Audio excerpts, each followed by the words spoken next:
E ele diz, batizando-as em nome do Pai, do Filho e do Espírito Santo. Então, é uma fórmula do batismo, sempre batizar em nome do Pai, do Filho e do Espírito Santo. É importante guardarmos o que Jesus ensina e praticarmos do jeito que ele ensina, não mudarmos isso. Então ele diz que nós devemos também ensinar as pessoas a guardar aquilo que Jesus disse. Então, a palavra de Deus deve ser ensinada de maneira que as pessoas retenham isso, guardem isso para as suas vidas, coloquem em prática nas suas vidas.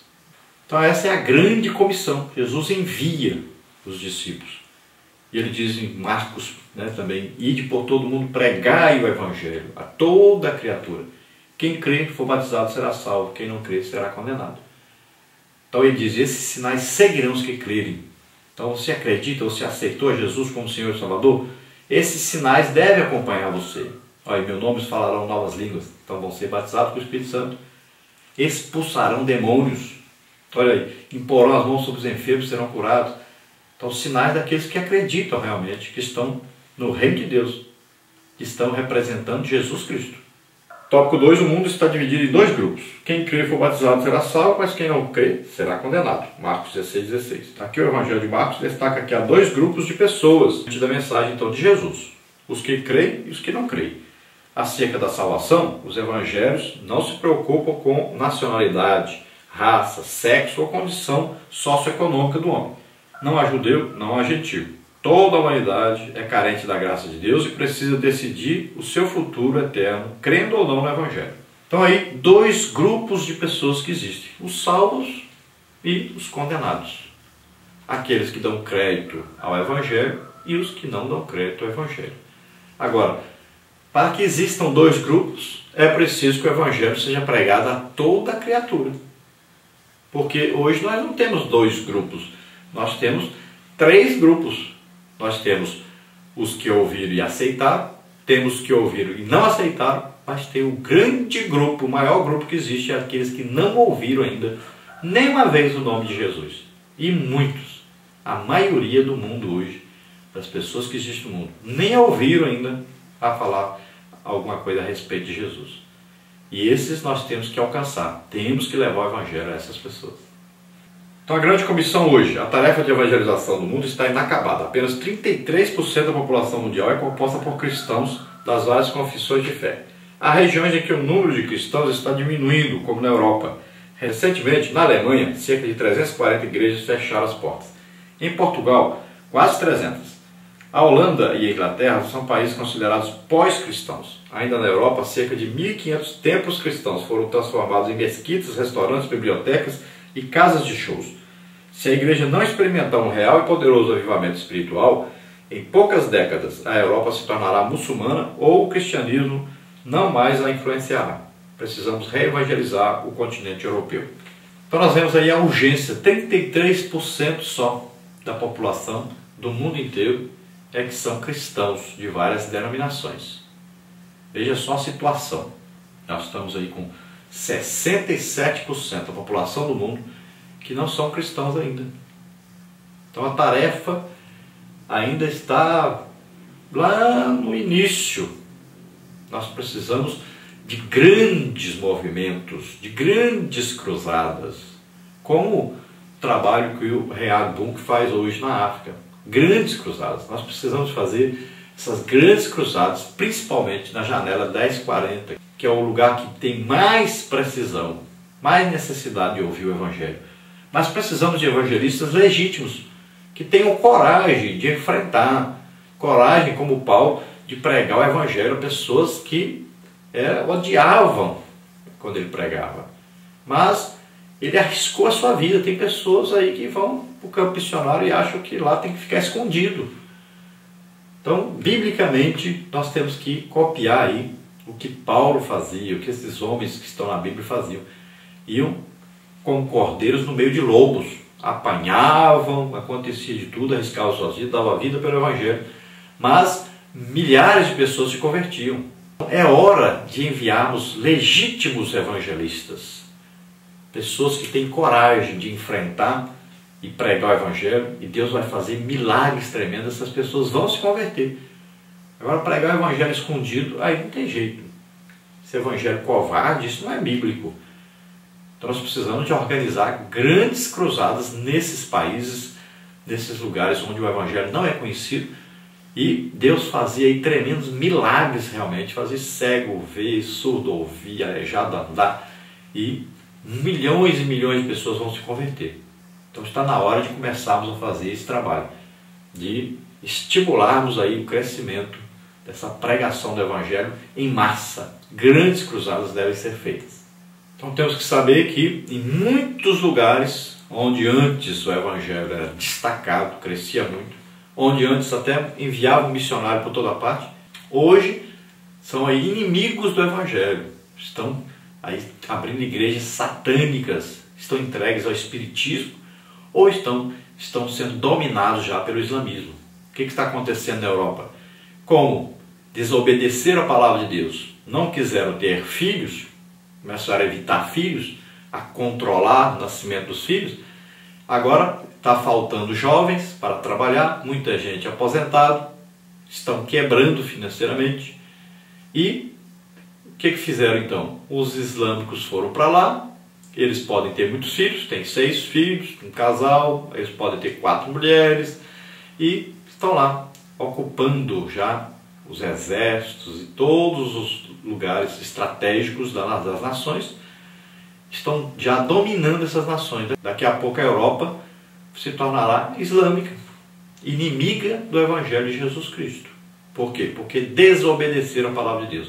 Nós estamos vendo aí Estados Unidos, a ONU, organizando aí, exigindo que as pessoas tenham o controle de natalidade, que o aborto seja liberado, exigindo que seja liberado aí casamentos gays. Então são coisas malignas, demoníacas. E quem está por trás? Uma nação que representava o evangelho no mundo inteiro. Quem está por trás? A ONU, que deveria cuidar de fazer com que as pessoas vivessem em paz, que as pessoas tivessem Deus na vida deles. Então, tomemos cuidado com o rumo que o mundo já vai tomando e nós estamos parados assistindo. Temos que enfrentar. Temos aí um partido no Brasil, partido governante, que apoia aborto, casamento de lésbicas, de gays, que apoia tudo que é antibíblico. E ainda tem muitos crentes que vão votar e vão apoiar esse partido. Então, veja só que coisa tremenda. O evangelho tem que ser pregado. Tem que ser o legítimo evangelho pregado e nós temos que defender o que existe na Bíblia. A verdade da palavra de Deus.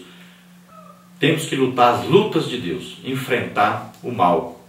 Mas sempre lembrando, nossas armas são espirituais. Somos como cordeiros no meio de lobos. Se morrermos, morremos por uma boa causa, pela salvação das almas. Muitas vezes as almas aceitam também a Jesus através da morte de um crente. Parte 3, o dom ministerial de evangelista. Tópico 1, o conceito de evangelista. Tópico 2, o papel do evangelista. Tópico 3, a finalidade do ministério do evangelista. Tópico 1, então, o conceito de evangelista. O termo evangelista deriva do verbo grego evangelizo, isso é, transmitir boas novas do evangelho. Como dom, refere-se àquele que é chamado para pregar o evangelho. Foi concedido pelo Pai através de uma capacitação ministerial, objetivando propagar o evangelho de Cristo para toda a humanidade. O evangelista tem paixão pela salvação dos perdidos. Esmera-se por buscar da parte de Deus mensagens inspiradas para tocar os corações e quebrantar a alma dos pecadores. Então o conceito básico de evangelista é esse. Ele é uma pessoa escolhida por Jesus Cristo e colocado na igreja para exclusivamente trabalhar na evangelização dos povos, na pregação do evangelho. Então, é um ministério. Ele foi escolhido por Jesus e colocado na igreja. Ele tem um ministério e o Espírito Santo capacita esse ministério com dons e ele vai então pregar e ganhar multidão de almas.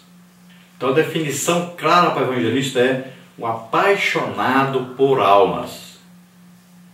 É o que ele pensa, que ele toma café, almoça, janta, tudo pensando em ganhar almas. O tempo todo ele pensa em ganhar almas. E muito provavelmente ele vai ganhar todo dia almas.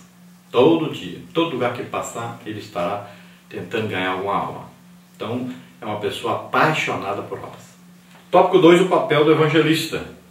O evangelista é, por excelência, o pregador das boas novas de salvação. Através de sua mensagem, vidas são alcançadas e conduzidas a Deus. Muitas vezes o evangelista torna-se o plantador de igrejas, com quem ocorrido em diversos lugares do Brasil e pelo mundo afora. O evangelista, cheio de graça de Deus, poderá tocar os corações com a mensagem do Evangelho de modo tão convincente que leva o povo a crer e acatar as boas novas da salvação e ao Salvador Jesus. Então, o legítimo evangelista, ele é um pregador do Evangelho, ele leva a mensagem do Evangelho a multidões, e a sua mensagem é cristocêntrica e sempre ele fala da cruz de Cristo, do sacrifício de Jesus na cruz, fala da ressurreição de Jesus, porque ele é testemunha de que Jesus está vivo, ele é testemunha da salvação através de Jesus. Então, ele sempre estará pensando e pregando a respeito da salvação. A pregação dele consiste exatamente em chamar as pessoas para Cristo, levar as pessoas à salvação. Não está preocupado com outro tipo de mensagem. A mensagem dele é Jesus e este crucificado. 3 é a finalidade do ministério do evangelista. Da mesma forma que o ministério do apóstolo e do profeta, o do evangelista tem por finalidade preparar os santos do Senhor para uma vida de serviço cristão, bem como a edificação do corpo de Cristo. Por isso espera-se desse obreiro que o fundamento do seu ministério seja Jesus Cristo, nosso Senhor. Não pode haver outro fundamento senão Cristo. O evangelista deve também, em tudo, ser sensível à voz do Espírito Santo. A exemplo de Filipe, o obreiro deve ser obediente ao Senhor, seja para pregar a multidões, seja para falar a uma única pessoa. Outro aspecto importante desse ministério é a habilidade que o evangelista deve ter na transmissão das boas novas. O arauto de Deus precisa ser capaz de responder à seguinte pergunta dirigida ao pecador: entendes o que lês? Então, a função do evangelista é pregar o evangelho para que as almas se convertam. Hoje nós temos um problema sério na igreja. A pessoa pensa que o evangelista vai discipular as pessoas, vai ficar ali sentado com as pessoas, ensinando, orientando e tal. Não. O corpo de Cristo é formado de vários membros. Cada um tem a sua função. A função do evangelista é ganhar almas. A função de evangelista não é dirigir igreja. A função de evangelista não é cantar. A função de evangelista não é discipular. Nada disso. A função do evangelista é ganhar almas. Ele é um pregador do evangelho. Seu ministério é ganhar almas. Não é fazer outra coisa. A igreja muitas vezes não entende isso. Então, o ministério de evangelista é para ganhar almas. É específico para ganhar almas. Então você, ao invés de ficar criticando, você pegue e vá discipular essas almas. Vá visitar essas almas. Se dedique. Você vê um grande evangelista ganhando almas, ao invés de você ficar criticando, faça o seguinte: vá lá e diga assim: eu quero essas pessoas que estão aceitando, eu quero o nome, vou visitar, vou orientar, vou discipular, vou trazer, vou ensinar, vou visitar, vou fazer de tudo para que essas almas se mantenham na igreja. É isso que a igreja tem que fazer. Então a igreja deve ter aí as equipes, né? A equipe, essa aqui é para pregar, para ganhar almas. Essa aqui é para cuidar dessas almas. Então é tudo separado. Tem gente que é chamado para uma coisa, tem outros que é chamado para outra coisa. Existe um ministério de apóstolo, que vai abrir igrejas, plantar igrejas. Existe o ministério do profeta, aquele que traz a mensagem futurística ou de revelação do pecado, de juízo de Deus. Existe o ministério do evangelista, que é para ganhar almas, pregar o evangelho e ganhar almas. Existe o ministério aí do pastor. O pastor é que é para cuidar da alma, é para ali edificar, consolar, exortar essa alma. É o pastor, ele é que vai ter cuidado de visitar, de orientar, de estar ali, dando conselhos. Esse é o trabalho dele. Já lá o mestre vai ensinar a palavra de Deus a essa pessoa, sistematicamente. Então cada um tem a sua função.